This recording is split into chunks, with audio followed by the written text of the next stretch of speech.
अब आपको दिल्ली से एक बड़ी खबर बताते हैं।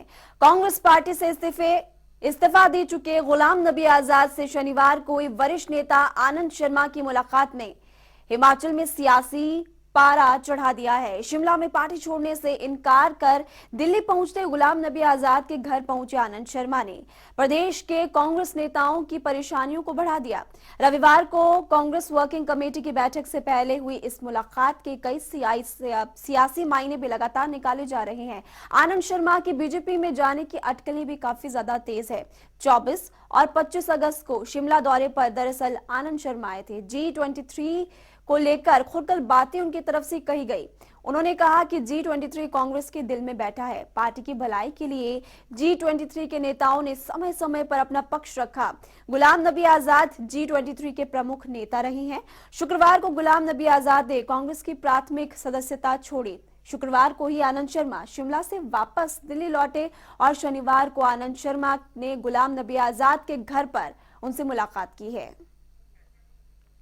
स्पर्श शर्मा हमारे संवाददाता इस खबर पर विस्तार से जानकारी देंगे। स्पर्श, आनंद शर्मा की मुलाकात हुई है गुलाम नबी आजाद से। इस मुलाकात के क्या सियासी मायने निकाले जा रहे हैं? इसके अलावा क्या बातचीत वहां पर हुई होगी, इसको लेकर कोई जानकारी? देखिए महिमा, एक अहम मुलाकात दिल्ली में होती हुई नजर आई। गुलाम नबी आजाद जो कांग्रेस से छोड़ चुके हैं और आनंद शर्मा जो कांग्रेस से नाराज चल रहे हैं, इन दोनों के बीच में पिछले दिनों आनंद शर्मा ने कांग्रेस की एक कमेटी से इस्तीफा दिया था और उसके बाद जिस तरीके से लगातार नाराजगी जो है देखने को मिलती हुई नजर आ रही है, इस बीच ये मुलाकात काफी मायने जो है रखती हुई नजर आती है। क्या आनंद शर्मा भी गुलाम नबी आजाद की राह पर चलते हुए नजर आएंगे? ये तमाम जो लोग हैं वो अब इस मुलाकात के बाद कयास लगाते हुए जो है नजर आ रहे हैं। G23 के प्रमुख चेहरों के रूप में जो है गुलाम नबी आजाद को देखा जाता था, आनंद शर्मा को देखा जाता था, कपिल सिब्बल को देखा जाता था और इनमें से दो लोग जो है वो अपनी पार्टी जो है यहाँ पर छोड़ते हुए जो है नजर आ चुके हैं। तो ऐसे में अब आनंद शर्मा का अगला रुख विधानसभा चुनाव से पहले किस तरीके का रहने वाला है, क्योंकि हिमाचल में विधानसभा चुनाव प्रस्तावित है, कभी भी जो है चुनाव होते हुए नजर आएंगे।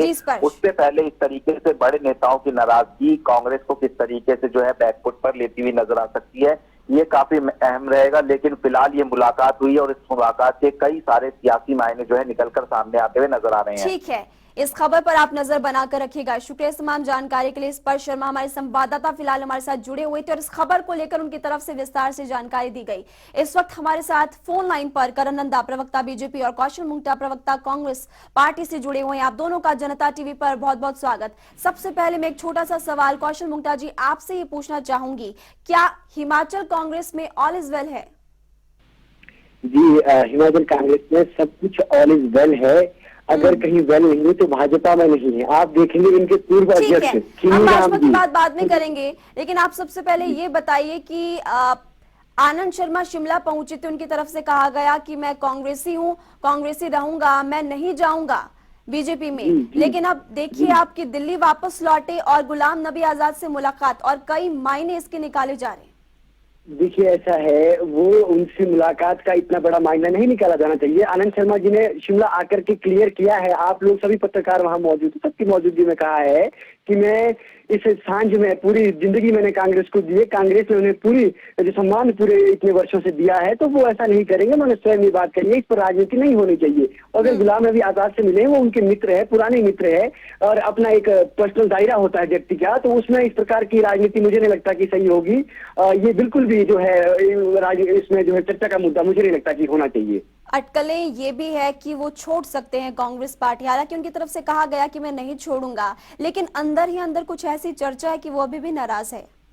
देखिए ऐसा है, मुझे बिल्कुल भी नहीं लगता कि ऐसा होने वाला है। हिमाचल प्रदेश के अंदर आनंद शर्मा की हम रिस्पेक्ट करते हैं। आनंद शर्मा हिमाचल प्रदेश के जो नाम उन्होंने रोशन किया है, जब वो कांग्रेस के वाणिज्य मंत्री रहे हैं, विदेश मंत्री रहे हैं, बहुत बड़ी बड़ी जो है जो पदों पर रहे हैं। जो हमारा पासपोर्ट ऑफिस शिमला के अंदर है वो भी उनकी देन जो है हमारे लिए है। तो वो एक कद्दावर नेता ही मध्य प्रदेश की शान है अगर कहा जाए तो। वो ऐसा डिसीजन मुझे नहीं लगता कि लेंगे। और ये जो बातें हैं ये सिर्फ अटकलों का बाजार है और राजनीति क्योंकि चुनाव आने वाले हैं इसलिए विपक्ष चाहता है कि इस पर जो चर्चा हो, जबकि चर्चा होनी चाहिए खीमीराम जी पर, पूर्व अध्यक्ष रहे हैं भाजपा के, उपाध्यक्ष रहे हैं हमारे विधानसभा के। तो ऐसी बातें इन पर भी डिपेंड करती है, जहाँ पर कि धूमल जी का गुट अलग है, नड्डा जी का गुट अलग है और जो जयराम ठाकुर जी का गुट अलग है, इनके भी अपनी अपनी बातें। तो ये सारी चीजें हैं, इस पर इतना मुझे नहीं लगता कि कांग्रेस पर ही बात होनी चाहिए, बात तो बीजेपी पर होनी चाहिए, जो इनके जो नेता इनको छोड़ करके जा रहे हैं 4-0 के बाद। तो ये मुझे नहीं लगता आनंद शर्मा जी हाल ही में तो लखविंदर राणा और आपने देखा होगा पवन काजल भी छोड़कर गए हैं, आपके पास लौटेंगे। करण नंदा प्रवक्ता बीजेपी भी इस वक्त हमारे साथ फोन लाइन पर जुड़े हुए हैं। करण नंदा जी, बीजेपी की तरफ से सीएम जयराम ठाकुर की तरफ से बड़ी बात यहां पर की गई कि आने वाले समय में एक बड़ा झटका होने वाला है, तो क्या हम ये समझे कि आनंद शर्मा या फिर कोई और? देखिए, जिस प्रकार से भारतीय जनता की नीतियों से और नरेंद्र मोदी जी और जयराम ठाकुर जी की नीतियों से प्रभावित होकर अनेकों लोग भारतीय जनता पार्टी में शामिल हो रहे हैं, तो ऐसी कोई बड़ी बात नहीं है कि बड़े बड़े लीडर्स भी जो भारतीय जनता में शामिल हो सकते हैं। अभी हाल ही में आपने देखा था किस प्रकार से जो है वो सिटिंग विधायक भी भारतीय जनता पार्टी में शामिल हुए, जो कि बहुत बड़ी उपलब्धि है। इसमें आप देखेंगे कि जयराम ठाकुर जी ने जो बयान दिया है, हमारे संपर्क में भी कई कांग्रेस के दिग्गज नेता हैं जो आने के लिए तैयार है, और कांग्रेस में जो असहनता का माहौल पैदा हो गया है उसमें जो है वो घुटन महसूस कर रहे हैं। उनको लग रहा है कि यहाँ पे हमारी सुनवाई नहीं है, और ये एक ट्रेंड जो है नेशनल लेवल से स्टेट लेवल और डिस्ट्रिक्ट लेवल तक ट्रैवल कर गया है।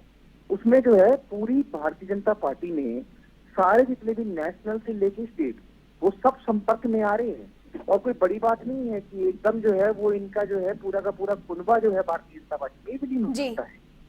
जी, एक सवाल करण नंदा मेरा आपसे यहाँ पर यह है, क्योंकि देखिए कांग्रेस के कई नेता बीजेपी में जब शामिल हो रहे हैं, तो क्या आपको नहीं लगता कि बीजेपी का आप उन नेताओं को बीजेपी में शामिल करवाने से बीजेपी का कांग्रेसीकरण कहीं ना कहीं हो रहा है?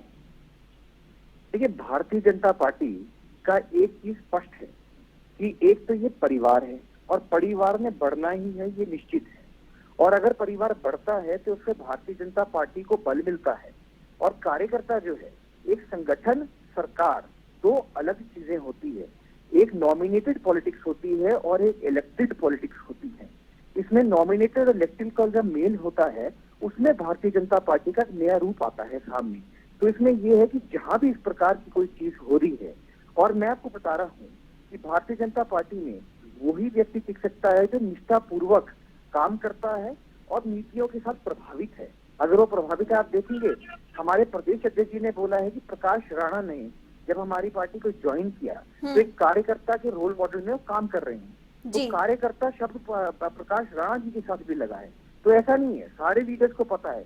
एंड सबसे बड़ी बात ये है कि वो भारतीय जनता पार्टी को अनकंडीशनली ज्वाइन कर रहे हैं, जो कि बहुत बड़ी बात है। इसमें कंडीशन इन्वॉल्व ही नहीं है। जी महिमा जी कहिए। ऐसा है जिस प्रकार से बात ये कर रहे हैं कि परिवार है, ये है, वो है। परिवार तो सारे दल परिवार ही होते, कांग्रेस से बड़ा परिवार और पुराना परिवार कोई भी नहीं है।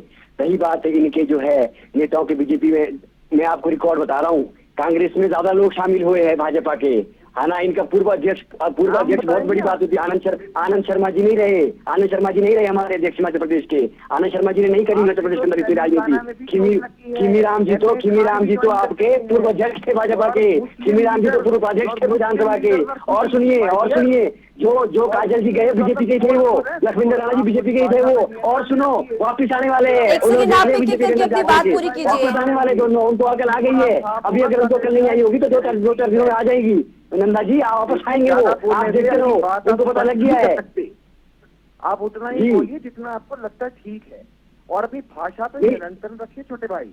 हाँ, अरे तो आपको मैं गाली दे रहा हूँ क्या? आपके उत्तर का जवाब, प्रश्न का जवाब दे रहा हूँ मैं। आप क्यों बौखला रहे हैं नंदा जी? मैं तो ये कह रहा हूँ कि खीमीराम पर बात करो। नंदा आप आनंद शर्मा पर क्यों बात कर रहे हो? तो गए नहीं अभी, आप तो उन पर क्यों बात कर रहे हैं? आप खीमीराम पर बात करो। आपने मेरी बात काटी है। अगर डिबेट मैंने नहीं काटी, आपकी बात है, आपकी बात नहीं काटी। महिमा जी के बाद शुरू की मैंने अपनी बात। कैसी बातें कर रहे हैं आप नंदा जी? यार इन्होंने पहले बोला नहीं, महिमा जी के बाद मैंने बोला है। मैं कुछ बोलना चाहता हूँ, बोला कि नहीं बोला? अरे नंदा जी, जब आपको जवाब दे रहा हूँ तब आप जो है पर्सनल आ गए। ऐसा क्यों करते नंदा जी? आप ऐसा क्यों करते हैं? आप इतने सीनियर है क्यों?